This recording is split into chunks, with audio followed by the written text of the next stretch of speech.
Thanks for stopping by. What we're going to discuss today is configuring your Outlook to check your Gmail. And we're going to walk you through the complete manual configuration of your Outlook settings.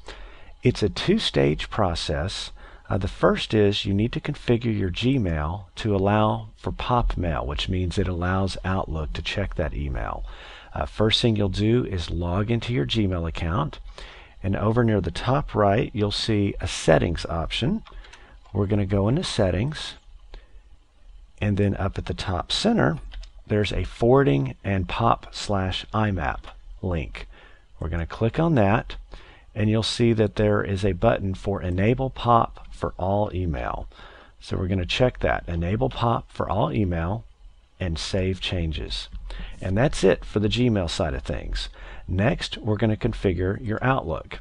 Now, I'm using Outlook 2007 in this example, but some of the older versions of Outlook, 2003 and before, don't have what's called an automatic configuration. So we're going to walk you through the complete manual configuration.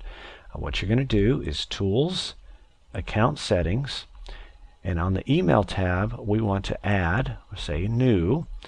We're going to type in our name, our email address, which is your full Gmail address,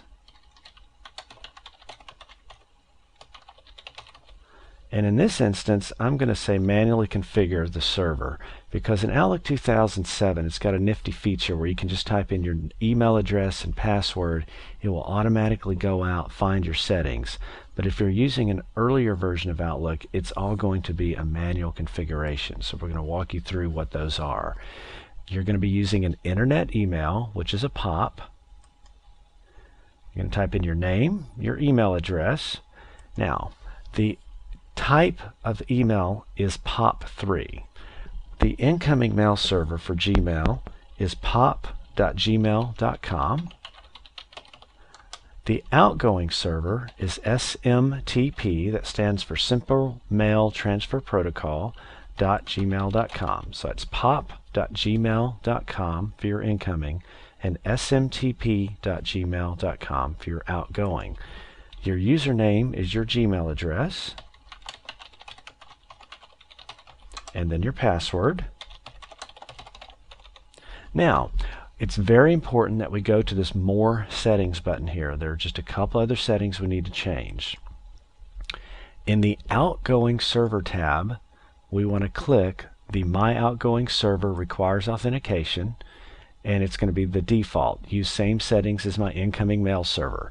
That simply means that when you're sending mail, you also need to log into that outbound email server.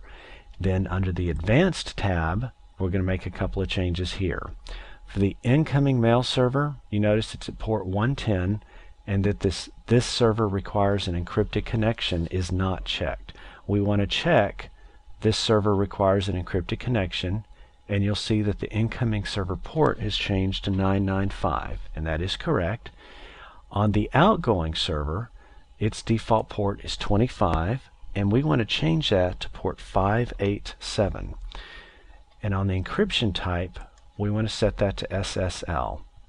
We're going to say OK, Next, and Finish. We'll close this window, and that's it. We're going to do Send Receive. And there's the email that was sitting in our Gmail account. If you have any questions, please feel free to give us a shout. Our phone number is area code 972-633-1111. Thank you so much.